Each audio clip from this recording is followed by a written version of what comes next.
تعليق غير متوقع من تأمر مصطفى مدرب إنبي بعد الهزيمة أمام الأهلي. ميدو كولر مدرب صايع لكنه ليس عبقريا، والأهلي أفضل فريق في مصر. وإذا كنتم من الأهلي لا تنسوا الاشتراك في القناة وتفعيل زر الجرس ليصلكم أخبار الأهلي فور نزولها. وهيا نبدأ الفيديو بالصلاة والسلام على رسول الله صلى الله عليه وسلم. أثنى تامر مصطفى المدير الفني لفريق إنبي على أداء النادي الأهلي ولاعبيه رغم الخسارة التي تعرض لها اليوم في كأس مصر.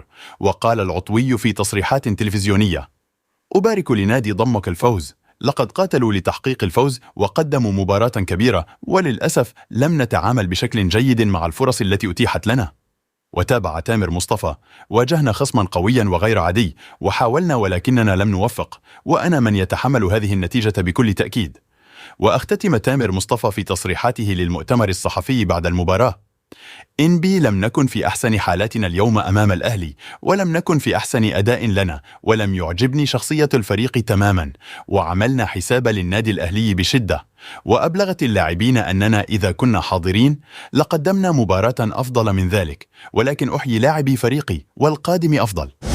ميدو كولر مدرب صايع لكنه ليس عبقريا، والأهلي أفضل فريق في مصر. تحدث أحمد حسام ميدو نجم نادي الزمالك السابق عن قوة النادي الأهلي كونه أفضل فريق في مصر حاليا بسبب تثبيت التشكيل. وأكد ميدو في تصريحاته عبر برنامج الريمونتادا على قناة المحور: المارد الأحمر بدون منازع هو أفضل فريق في مصر، أي حد هيقدر يقول لك تشكيل الأحمر وهو مغمض عينيه عكس الزمالك وبيراميدز. وتابع: لو راجل أعرف تشكيل بيراميدز أو الزمالك، وده بسبب إنهم كل ماتش بيلعبوا بتشكيل مختلف.